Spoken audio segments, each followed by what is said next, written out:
नमस्कार दोस्तों, स्वागत है आप सभी का मेरे इस चैनल जिसका नाम है history cafe by Vipin sir. Friends, पिछली बार जो हमने वीडियो बनाया था इसके बाद काफ़ी हमें लेट हो गया वीडियो में कुछ कारण की वजह से, लेकिन आज हम मॉडर्न हिस्ट्री के बारे में कुछ पढ़ेंगे। अभी मैं पूरा स्टार्ट से नहीं कर रहा हूँ, लेकिन मॉडर्न हिस्ट्री में हम कुछ इंपॉर्टेंट फैक्ट्स हैं जो उनको पहले टारगेट करेंगे, क्योंकि अभी हम देख रहे हैं हमारा बहुत सारा एग्जाम कंडक्ट होने वाला है, एग्जाम आने वाले हैं। जैसे कि अभी अपना रिसेंटली एग्जाम होने वाला नेट का, तो नेट के पर्पज़ से जो चीज़ें इंपॉर्टेंट हैं जहाँ से हम 15-20 क्वेश्चन आराम से सॉल्व कर सकते हैं, उन्हीं कुछ क्वेश्चनों में से मैं एक टॉपिक आज लेके आया हूँ। उसके बाद कंटिन्यू हम 10-15 दिन टॉपिक बाई टॉपिक कुछ इंपॉर्टेंट फैक्ट्स पढ़ेंगे। उसके बाद स्टार्ट से अपना मॉडर्न हिस्ट्री शुरू करेंगे। तो चलिए देखते हैं आज का टॉपिक क्या है हमारा। तो फ्रेंड्स, आज हमारा टॉपिक है जैसे कि ब्रिटिश काल में विदेशियों पर अधिकार।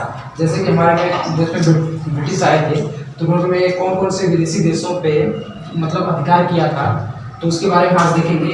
एक क्वेश्चन इसमें से 1 नंबर का क्वेश्चन, अगर आप पूरा इसको ऐसे 7-8 ऐसे हैं देश जिसपे आप इसको याद कर लोगे तो एक क्वेश्चन आराम से आप यहाँ से बना सकते हो। तो हम देखते हैं ब्रिटिश काल में विदेशियों पर अधिकार। तो हम पहले देखेंगे देश, फिर देखेंगे वर्ष, फिर देखेंगे वहाँ पे कौन गवर्नर जनरल थे या वायसराय थे, फिर अधिकार की प्रवृत्ति क्या थी उनकी, मतलब पूर्ण विलय था या मतलब कुछ आधिपत्य था या बाय मतलब विलय था या किस टाइप का विलय था, वो हम देखेंगे। तो पहला देश देखते हैं फ्रेंड्स हम नेपाल। तो नेपाल पे उस समय जो गवर्नर जनरल थे वो लॉर्ड हेस्टिंग्स थे। लॉर्ड हेस्टिंग्स उस समय भारत के गवर्नर जनरल तो नहीं थे, ये बंगाल के गवर्नर जनरल बना दिए गए थे उसमें लॉर्ड हेस्टिंग्स।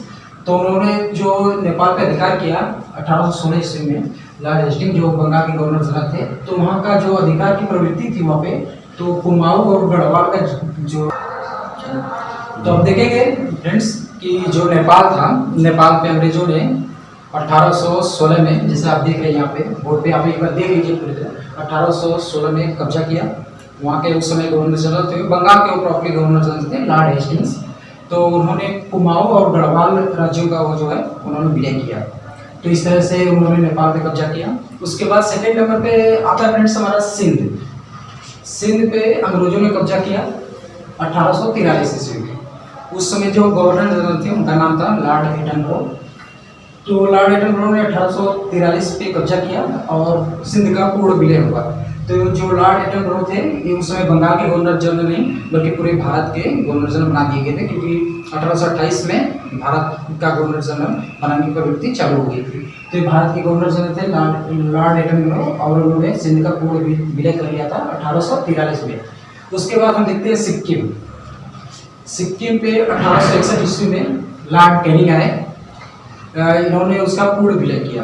तो यहाँ पे हम फ्रेंड्स देखते हैं कि 1857 की जो क्रांति हुई थी, तो 1858 में फिर तो गवर्नर जनरल की जगह उसके बाद वायसराय बना दिया गया। तो लॉर्ड कैनिंग जो थे वो वायसराय थे भारत के 1861 ईस्वी में। उन्होंने सिक्किम पे कब्जा किया और उसका पूर्ण विलय हो गया। भूटान, तो उसको इन्होंने 1865 में जिस पे विजय प्राप्त किया इन्होंने, उस समय थे वायसराय लॉर्ड लॉरेंस, और इसका भी पूर्ण विलय। तो हम देखते हैं फ्रेंड्स कि भूटान, उसके बाद सिंध के बाद भूटान आया, सिक्किम का भूटान आया। तो भूटान पे 1865 में अंग्रेजों ने कब्जा किया, तो लॉर्ड लॉरेंस जो थे उन्होंने उसका पूर्ण विलय किया। इस तरह से भूटान भी अंग्रेजों के कब्जे में चला गया। उसके बाद हम फ्रेंड्स हमारा देखते हैं अफगानिस्तान। एक काफ़ी इंपॉर्टेंट हो जाता है अफगानिस्तान।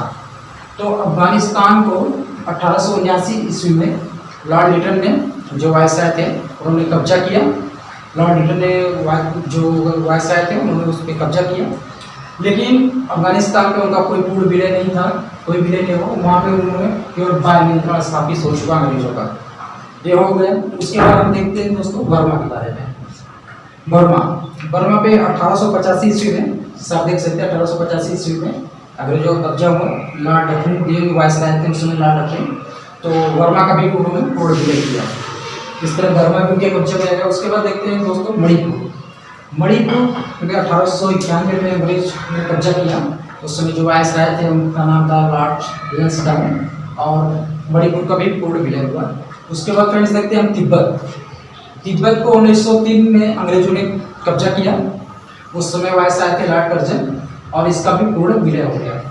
इस तरह फ्रेंड्स हम देखते हैं 8 ऐसे राज्य हैं जिन पे अंग्रेजों ने कब्जा जमाया, किसी पे पूर्ण विलय किया, किसी पे वायु नियंत्रण स्थापित किया।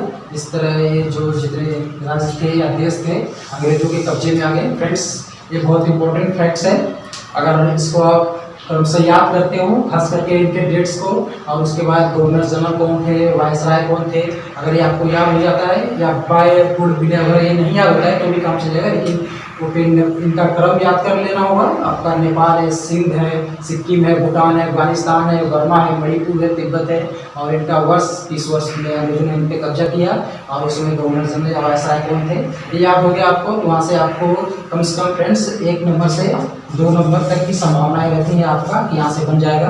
तो आज का हमारा टॉपिक यही था, ब्रिटिश काल में विदेशियों पर अधिकार। तो ये अगर आप याद हो जाता है, हम ऐसे कम से कम 15-20 टॉपिक 15-20 दिन में कवर करेंगे, जो एग्जाम की दृष्टि से बहुत बहुत बहुत बहुत वेरी वेरी इंपॉर्टेंट फैक्ट हैं। अगर आपको ये प्रॉपर याद हो जाता है तो आप यहाँ से 15 से 20 नंबर आराम से बना सकते हैं। इसके बाद हम इसको कंप्लीट करने के बाद हम स्टार्टिंग से, शुरू से मतलब स्टार्ट करेंगे मॉडर्न हिस्ट्री। हम पहले मॉडर्न हिस्ट्री कंप्लीट करेंगे, उसके बाद आगे बढ़ेंगे, उसके बाद हम वीडियो लाएंगे या एंशिएंट लाएंगे, जैसे डिमांड रहेगी दोनों की, उस हिसाब से हम अपना लाएंगे। लेकिन पहले मॉडर्न हिस्ट्री काफ़ी इंपॉर्टेंट हो जाता है किसी भी एग्जाम के लिए।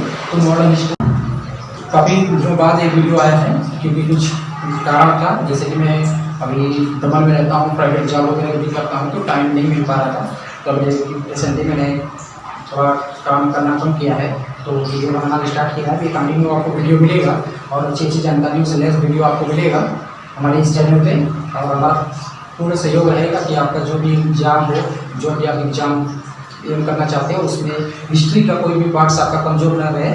तो दोस्तों, आज का टॉपिक हमारा यहीं पे खत्म हो जाता है। जो मेरा चैनल है हिस्ट्री के पे सर, इसको ज़्यादा से ज़्यादा लाइक करें, शेयर करें, सब्सक्राइब करें, और इस पर अच्छी अच्छी वीडियो आएगी तो नोटिफिकेशन ऑल में कर लें, ताकि आपको अच्छी अच्छी वीडियो समझ में आए, देखें और अपनी हिस्ट्री को स्ट्रॉन्ग करें। क्योंकि मेरा एक अच्छा व्यू है कि हमारे जो भारत के फ्रेंड्स हैं उनमें कम से कम हिस्ट्री की नॉलेज जो हो वो परफेक्ट हो, ताकि वो किसी भी एग्जाम को आराम से अटेम्प्ट कर लें। तो दोस्तों, इनके कल हमारे नेक्स्ट वीडियो में कुछ अपना नेक्स्ट इंपॉर्टेंट फैक्ट्स देखेंगे। तो अभी मैं अपनी बात विश्राम देता हूँ। जय हिंद फ्रेंड्स।